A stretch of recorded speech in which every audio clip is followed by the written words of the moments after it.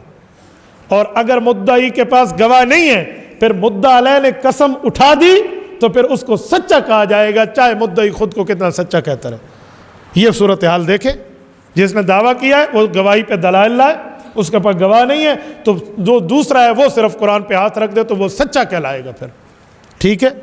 دونوں ایک چیز پہ دعویٰ کریں، ایک بندہ کہ یہ بیٹا میرا ہے، ایک کہ یہ میرا ہے، تو دو بندوں نے تو دعویٰ کر لیا، پھر دونوں سے ثبوت مانگیں گے، اور وہ بیٹا جس خاتون سے ہوگا اس سے بھی ہم قسم تو لے سکتے ہیں نا۔ تو دونوں ایک بندے کے بارے میں دعویٰ کریں، وہ بہت آسان صورتحال ہوتی ہے، یہ علیحدہ علیحدہ کی ہے۔ جائز کام پہ قرآن اٹھانا جائز ہے لیکن مناسب نہیں ہے۔ کیوں آپ کو خواہ مخواہ سے قرآن کو باعث اطفال بنا کر تختہ مشق بنا ہوا ہے؟ جب کسی عذر کی وجہ سے شادی نہ ہو، شہوت حد سے بڑھ جائے، گناہ میں مبتلا ہونے کا اندیشہ ہو، تو گناہ سے بچنے کے لیے جب مجزنی کرتا ہے تو مجزنی کرتے وقت کسی لڑکی کو تصور میں لا کے تصور رانی میں ہم بستری سے بنی خارج کرتا ہے، کیا یہ عمل زنا کے زمرے میں تو نہیں آتا؟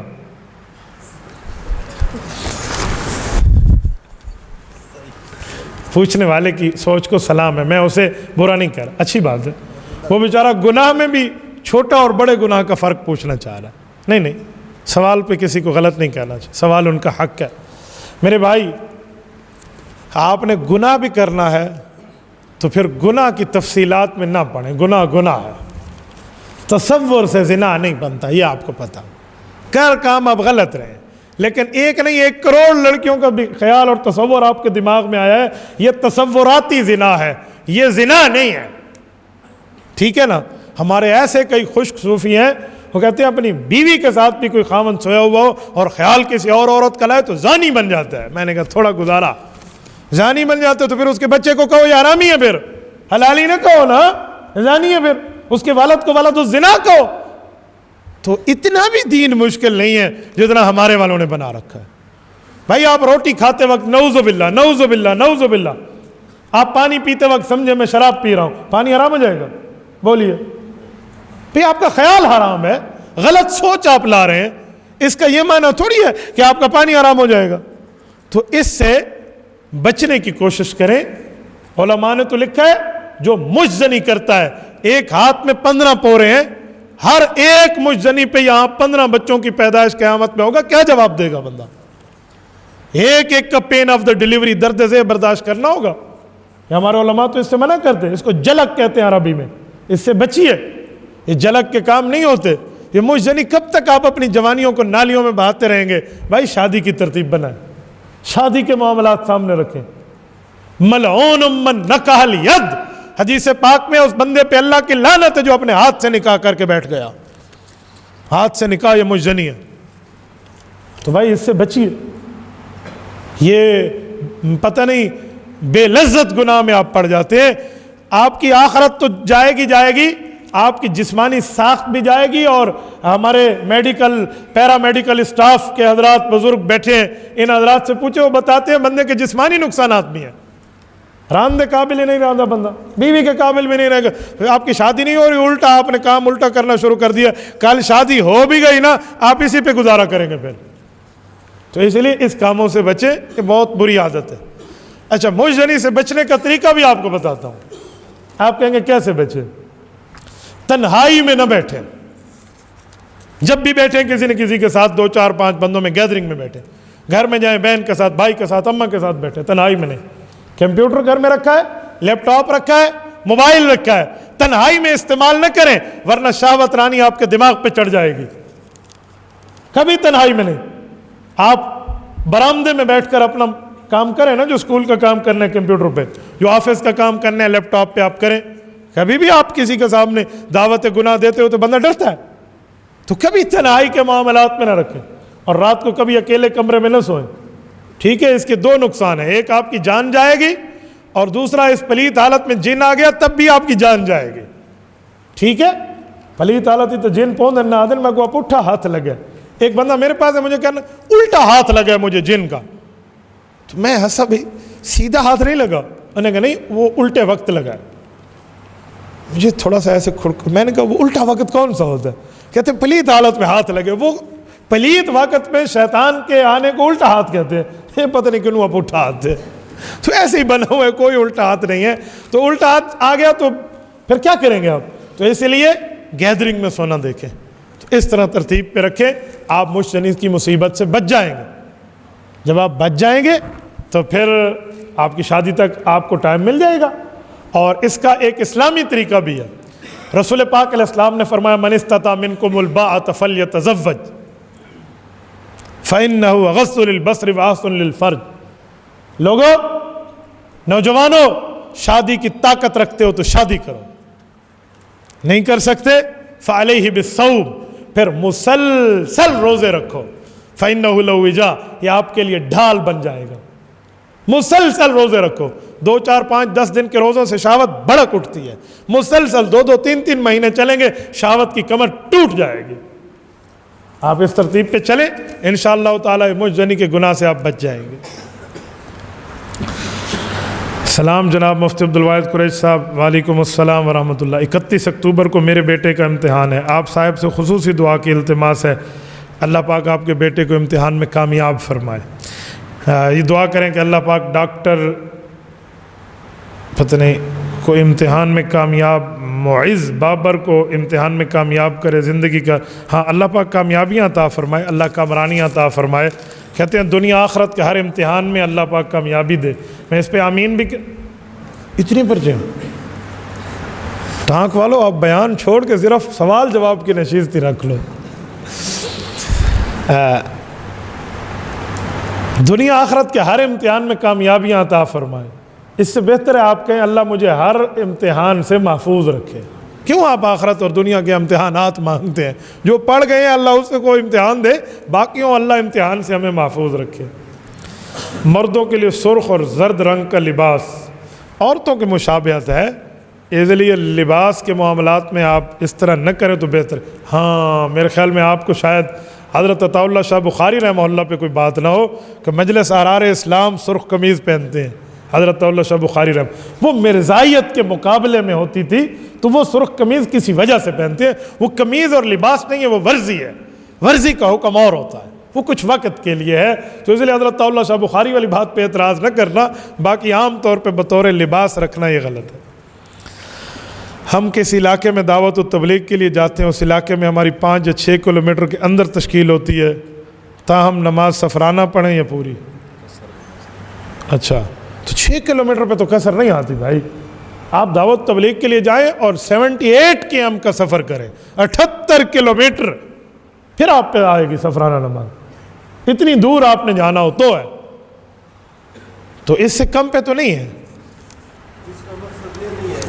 اس علاقے میں جب ہم چلے جاتے ہیں تو ادھر ہم سفر پڑیں گے یا پورا مہینے تشکیل ہوتا ہے، 1 مہینہ تشکیل ہوتا ہے؟ آپ ایک بار پھر سوال کریں ذرا. میں نے کہا ملتان تشکیل ہوگی ہماری 1 مہینے کی تشکیل ہے اور 1-2 کلومیٹر کے اندر ہے، تو ہم سفر پڑیں گے یا قصر؟ رائٹ.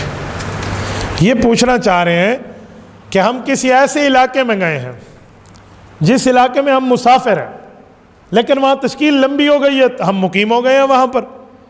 وہاں سے اگر ہم کسی جگہ جائیں تو پھر جس جگہ آپ مقیم ہو گئے ہیں تو اس جگہ سے بھی اتنے کلومیٹر کا سفر ہے تو پھر بات بنے گی، ورنہ نہیں. ٹھیک ہے، اتنے سے آگے کا سفر ہے تو پھر ہے، ورنہ مقیم کی حالت میں تو آپ کو قرب بن جائے گا، پھر آپ کو پوری نماز ہے. حضرت بلال نے اذان نہ دی، صبح نہ ہوئی، یہ سچ ہے یا جھوٹ ہے؟ نصرت فتح علی خان کا جھوٹ ہے. یہ اس غزل میں آپ نے سنا ہے نا، اذان سحر نہ دی، قدرت خدا کی دیکھ، نہ مطلق سحر ہوئی. یہ ڈرامے بازیوں کے اشعار ہیں، کوئی شریعت میں اس کو ثبوت نہیں ہے. انگلیاں چٹخانے کے بارے میں اسلام کیا کہتے ہیں؟ انگلیاں چٹخانا جائز ہے، مسجد یا نماز کے اندر نہیں کرنا چاہیے، باقی کوئی منع نہیں ہے. لوگ کہتے ہیں انگلیاں چٹخاؤ گے، یہ شیطان کا معاملہ ہے. نماز میں ہے، نماز کے علاوہ نہیں ہے. مفتی صاحب اگر وطر نماز کی آخری رکعت میں دعائے قنوت پڑھنا بھول جائیں تو کیا کریں؟ سجدہ سہو کر لے یا پھر سے پڑھے؟ دعائے قنوت بھول جائے تو سجدہ سہو کرے، یعنی آخری اتحیات میں جب عبدہ و رسولہ کر لے تو ایک طرف سلام پھیر کے 2 سجدے کرے گا، پھر شروع سے اتحیات پڑھے گا. ٹھیک ہے، تو دعائے قنوت کی جگہ آپ نے بھول گئے تو یہ کر لیا.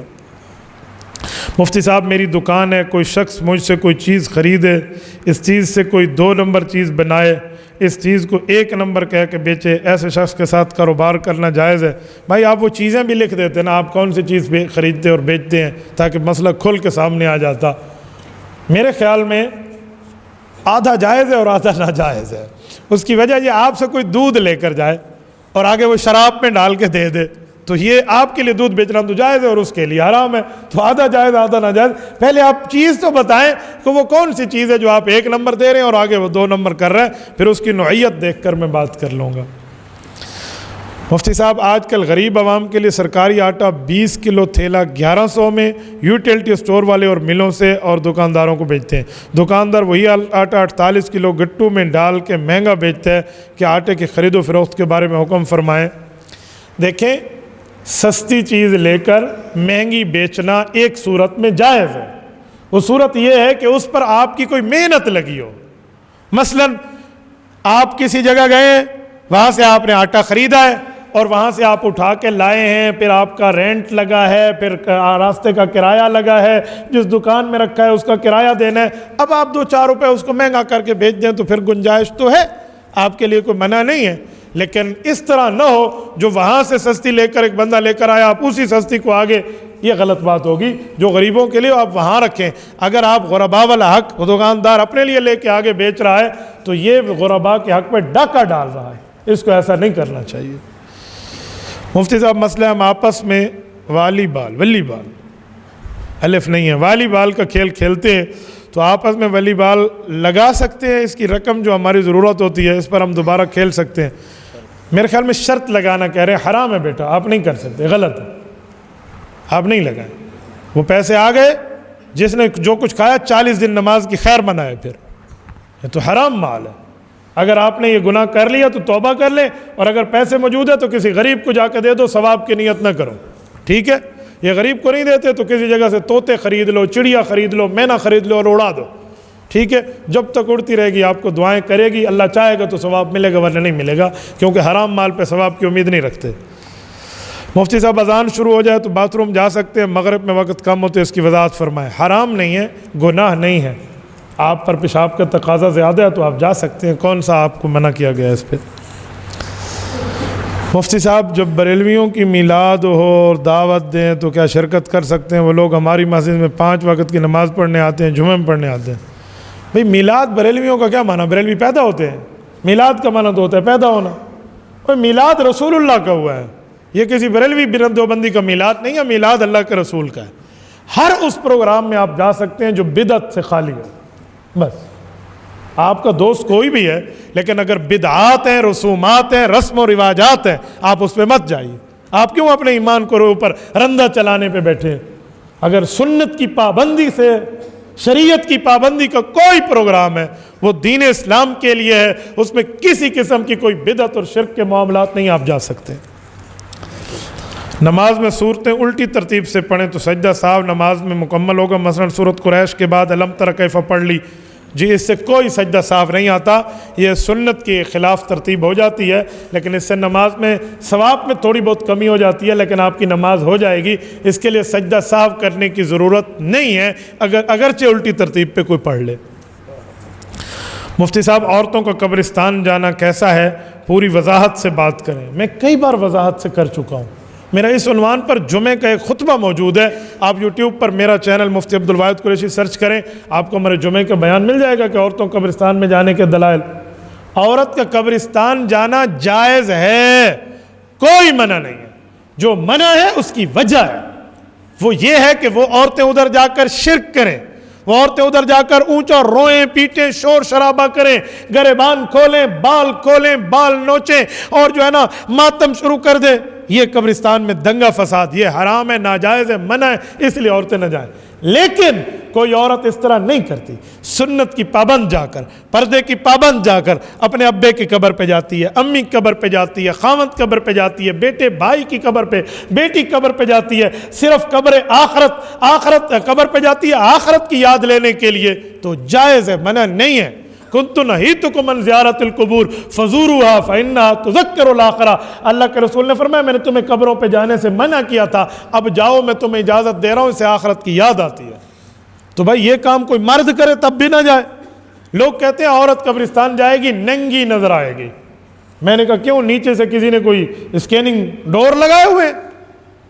ایک نے کہا پتھر اپنے یہاں جو ہے نا شلوار میں پتھر لٹکا کے جائے تو عورت ننگی نظر نہیں آئے گی۔ مسجد ہے، ورنہ میں اس سوال کو بہت اچھی طرح سے جواب دیتا، یہ ایسی فضول سی باتیں ہیں، کوئی پتھر وتھر کی بات نہیں ہے۔ زید اور عمر دو بھائی ہیں، زید کراچی میں کمپنی میں محنت کر کے کماتا ہے، 2 پلاٹ بھی خرید لیے، اور ان 2 پلاٹوں میں جب باپ کی جائیداد میں تقسیم ہوگی تو ان پلاٹوں میں عمر کا حق ہوگا یا نہیں؟ جو زید کماتا ہے وہاں پر اگر اس کو تجارت ابو نے اپنے مال سے شروع کر کے دی ہے تو وہ جتنا کمائے گا سارے ورثاء کا حق ہوگا۔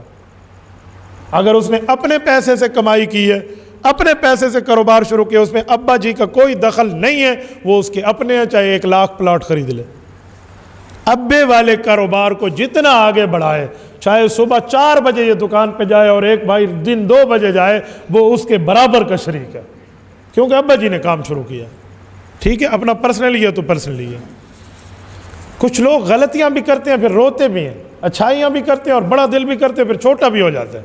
ایک شخص فوت ہوا، اس کی ملکیت میں 4 کنال تھے، تو بڑا بھائی کہنے لگا یہ 3 کنال میری ہیں، باقی ایک میں وراثت کرو، اس میں مجھے حق دو، باقیوں کو تقسیم کرو۔ باقیوں نے کہا کیوں؟ کہا یہ 4 کنال جو 3 میں سے 3 میں نے خود خریدی تھی، تو اس نے کہا ابے کے نام پہ ہے، کہا ٹیکس سے بچنے کے لیے میں نے ابے کے نام پہ کر دی تھی، تو اس کا کوئی ثبوت نہیں ہے اس کے پاس، تو اب یہ 4 کنال ابے کے اور سب میں تقسیم ہوگی۔ اب بڑا جتنا کہتا رہے، اس وقت ٹیکس سے بچنے کے لیے تو نے کیوں ڈنڈی ماری تھی؟ اس وقت تو نے ڈنڈی ماری تھی، اب شریعت کا حکم آ کر ڈنڈا لگے گا تو پوری بات ہو جائے گی۔ کیا سید کے لیے زکوٰۃ لینا جائز ہے یا نہیں؟ سید زکوٰۃ نہیں لے سکتا، سید کو زکوٰۃ منع ہے۔ نبی پاک کے زمانے میں سید کو خمس ملتا تھا، اس زمانے میں کچھ نہیں ملتا، حکومت سے بات کریں، تبدیلی کو کہیں کہ تباہی نہ مچائے نا، تو وہ دے گا۔ اگر مسجد کے امام جمعہ کے مقرر وقت پر نماز نہ پڑھے، آدھا گھنٹہ لیٹ کرے، اکثر لوگ لیٹ ہو جاتے ہیں، تو کیا کریں؟ وہ کسی اور مسجد چلے جائیں۔ میں امام مسجد کو پابند نہیں کرتا کہ وہ ان کے لیے اپنا بیان چھوٹا کر دے۔ کیوں بھائی؟ امام مسجد ہے، کوئی ملازم تھوڑی ہے، امام مسجد ہے، آپ نہ پڑھیں کسی اور مسجد میں جا کے پڑھ لیں۔ بھائی اگر امام نے کوئی 2-4 منٹ لیٹ کر دی ہے، بات کوئی لمبی سمجھانے میں ہو گیا تو کیا ہو گیا آپ کو؟ فلم 2.5 گھنٹے کے لوگ دیکھ لیتے ہیں تو خیر ہے، ادھر 2 منٹ لمبے جائیں، جی بس کریں۔ امام کو وہ کہتا ہے جو سب سے آخر میں آتا ہے، جو شروع میں آ کے مسائل سن رہا ہوتا ہے وہ کبھی نہیں کہتا بس کریں، وہ کہتے ہیں حضرت اور بتائیں اور سنائیں اور سمجھائیں۔ جو آخر میں آتے ہیں ہو جلدی کرو، چھتی میں تو جانا ہے، تو وہ کہے گا جی 2 منٹ اوپر ہو گئے۔ میں امام کو کہوں گا ٹائم کی پابندی ضرور کریں، لیکن ایسے بندوں کے لیے کیا ترتیب ہے بھائی؟ اس کا معنی ہے وہ جمعہ نماز میں امام پر کوئی احسان لگانا آتے ہیں۔ حضرت صاحب کیا عورتیں پیر کی بیعت ہو سکتی ہیں؟